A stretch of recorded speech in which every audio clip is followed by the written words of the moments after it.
नमस्कार दोस्तों, मेरा नाम चंदन कुमार और मैं आपका स्वागत करता हूं आपके अपने चैनल क्रैक एनसीईआरटी पे। दोस्तों, आज का जो हमारा सेशन होगा वो गांधी जी के सबसे बड़े आंदोलन में से एक सविनय अवज्ञा आंदोलन पे होगा, सिविल डिसओबीडियंस मूवमेंट पे होगा। दोस्तों, इस आंदोलन के बारे में हम लोग सब कुछ जानेंगे कि ये आंदोलन क्या है, गांधी जी ने क्यों स्टार्ट किया, दांडी मार्च क्या था और गांधी जी ने नमक सत्याग्रह क्यों किया, नमक कानून को क्यों तोड़ा। तो इन सभी बातों को मैं आपको स्टोरी की तरह प्रस्तुत करने जा रहा हूं, तो अंत तक बने रहिएगा। तो बात उस समय की है जब साइमन कमीशन इंडिया आया था 1928 में, और साइमन कमीशन में कोई भी इंडियन नहीं था, इसलिए सभी लोगों ने उसका विरोध किया था।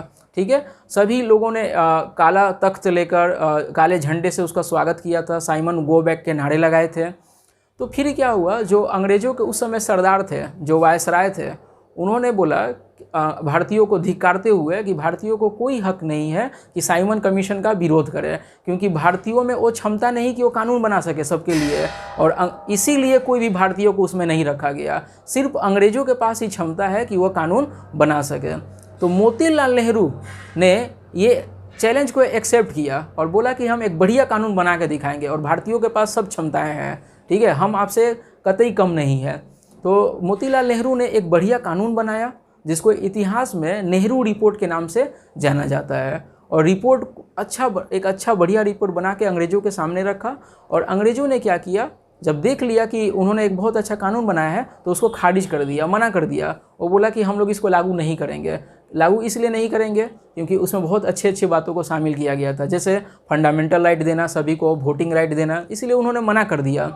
तो फिर कांग्रेस का एक मीटिंग हुआ 1929 में, लाहौर अधिवेशन, आपको तो पता ही होगा। इस आंदोलन में जवाहरलाल नेहरू अध्यक्ष थे, और जवाहरलाल नेहरू उस टाइम युवा भी थे। उन्होंने क्या बोला था, ब्रिटिश को अल्टीमेटम दिया था 1 साल का, कि 1 साल के अंदर में अगर आप लोगों ने नेहरू रिपोर्ट को लागू किया तो ठीक, नहीं तो हम एक बहुत बड़ा आंदोलन करेंगे भारत में। तो 1 साल बीत गए और अंग्रेज़ों ने उस पर ध्यान नहीं दिया, नेहरू रिपोर्ट को लागू नहीं किया।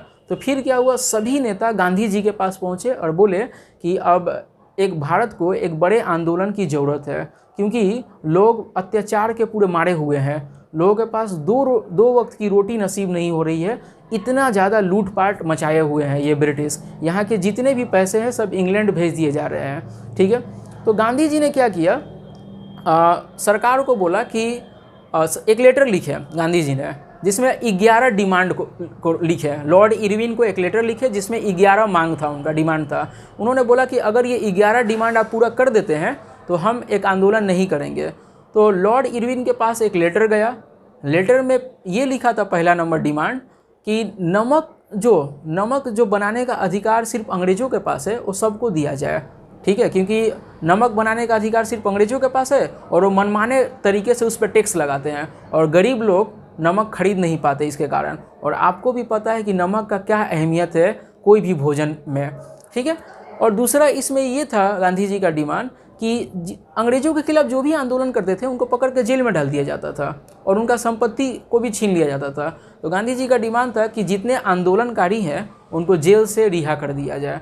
और तीसरा डिमांड ये था कि शराब की जितने दुकानें हैं और ब्रिटिश जितने भी दुकानें हैं उस पर शांतिपूर्वक धरना लोग दे सके, विरोध कर सके। तो लॉर्ड इरविन ने उसको मोड़ मारकर कचरे के डब्बे में उसको फेंक दिया। तो गांधी जी ने विवश होकर ये ठान लिया कि अब अंग्रेज़ों का बनाया हुआ सभी कानून को तोड़ेंगे। और पहला नंबर उन्होंने कौन कानून को तोड़ने का सोचा, नमक कानून। सिर्फ नमक बनाने का मोनोपोली किसके पास है, अंग्रेज़ों के पास।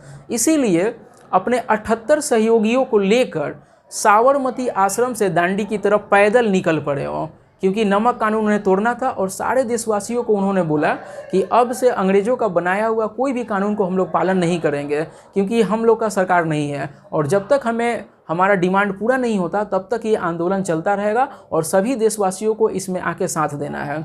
और वो क्या हुए, पैदल निकल गए कहाँ, दांडी की तरफ। तो याद रखिएगा 12 मार्च 1930 में वो साबरमती आश्रम से अपने 78 सहयोगियों के साथ निकले, और दांडी में पहुंचकर, जो गुजरात के समुंदर के निकट इलाका है, वहाँ पे एक मुट्ठी नमक लेकर उन्होंने नमक कानून को तोड़ा।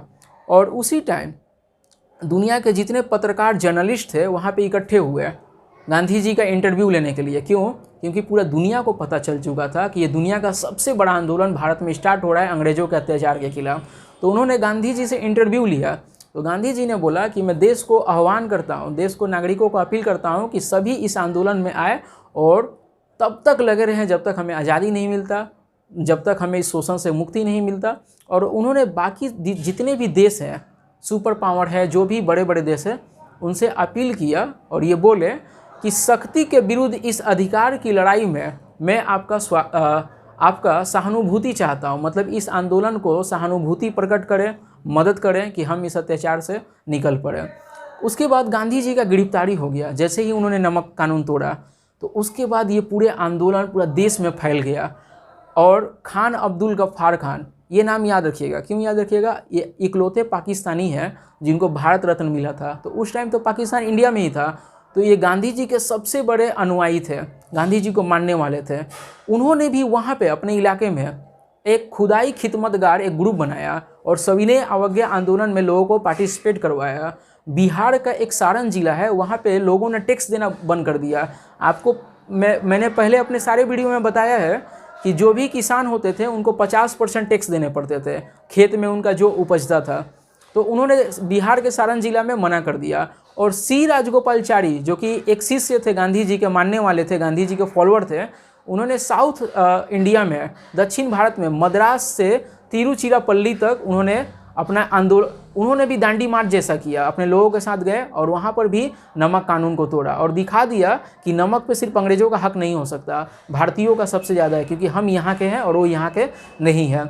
और पूरे देश में ये आंदोलन फैल गया चारों तरफ, कन्याकुमारी से अरुणाचल प्रदेश, मणिपुर में एक महिला है, उन्होंने भी आंदोलन में भाग लिया सभी लोगों के साथ। उनको गोली मारने के बावजूद भी वो झंडे को लेके खड़ी रही। तो याद रखिएगा। तो फिर उसके बाद लॉर्ड इरविन ने क्या किया, सबको आदेश दिया कि जितना भी आंदोलन हो रहा है उसको जल्द से जल्द रोका जाए, क्योंकि लॉर्ड इरविन को लग चुका था कि ये आंदोलन जिस तेज़ी से फैल रहा है, कहीं ऐसा ना हो कि उनको बोरिया बिस्तर बांध के ब्रिटेन जाना पड़े। तो इसलिए उन्होंने आदेश दिया कि इस आंदोलन को कुचल दो। तो आपको बता दूं, ये भारत का नहीं, दुनिया का सबसे बड़ा आंदोलन है। क्यों? क्योंकि अंग्रेज़ों के ही मुताबिक 1 लाख लोगों को गिरफ्तार किया गया था। जेल में कैदियों को रखने के लिए जगह नहीं था, इतने लोग गिरफ्तारी अपना दिए थे, अंग्रेज़ों के खिलाफ इतने लोग भाग लिए थे।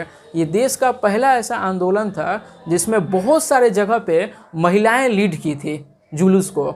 और आपको बता दूं, कोई ऐसा घर नहीं बचा था जहाँ पे इस आंदोलन में किसी एक ने भाग नहीं लिया हो। ठीक है। तो लॉर्ड इरविन को अब डर लगने लगा कि कहीं उसके दिन पूरे तो नहीं हो गए भारत में। तो इसीलिए उसने क्या किया, गांधी जी को छोड़ दिया, जेल से रिहा कर दिया और एक मीटिंग के लिए बुलाया। और मीटिंग में गांधी जी को बोला गया, आपका जितना डिमांड है हम वो क्या करेंगे, मान लेंगे, आप इस आंदोलन को बस वापस ले लीजिए। तो नमक कानून जो था वो सबको दे दिया गया कि आप सभी लोग बना सकते हैं, सॉल्ट प्रिपरेशन कर सकते हैं। सेकेंड नंबर कि जितने भी बंदी बनाए गए हैं, जो लोगों को बंदी बना लिया गया है, उन सभी को छोड़ दिया जाएगा। तीसरा, शराब के जितने दुकान है उस पर लोग शांतिपूर्वक धरना दे सकते हैं। ठीक है। मतलब सारा डिमांड को इसमें मान लिया गया। तो याद रखिएगा, ये ऐतिहासिक आंदोलन काफ़ी हद तक सफल भी रहा है और इसने सभी लोगों को एकजुट करने में इस आंदोलन की बहुत बड़ी भूमिका रही है। और गांधी जी के साथ इरविन का जो मीटिंग हुआ और जो सहमति बना, एग्रीमेंट जो हुआ, उसी को इतिहास में बोलते हैं गांधी इरविन पैक्ट, जो कि कब हुआ था, 1931 में। ठीक है दोस्तों। तो ये हमारा सेशन यहीं तक रहा। आपको इस वीडियो कैसा लगा कमेंट ज़रूर करें। ठीक है दोस्तों। और वीडियो बहुत अच्छा लगा तो लाइक करें, सब्सक्राइब करें, दोस्तों के पास शेयर करें, क्योंकि आपका लाइक और शेयर करना मुझे और मोटिवेट करता है कि इस तरह बहुत सारे घटनाओं को आपके सामने लाऊं, आपके एग्ज़ाम के लिए प्रिपेयर कर सकूं, हर बड़े से बड़ी घटनाओं को ईजी भाषा में आपके सामने प्रस्तुत कर सकूं। तो ये वीडियो यहीं ख़त्म हुआ। धन्यवाद।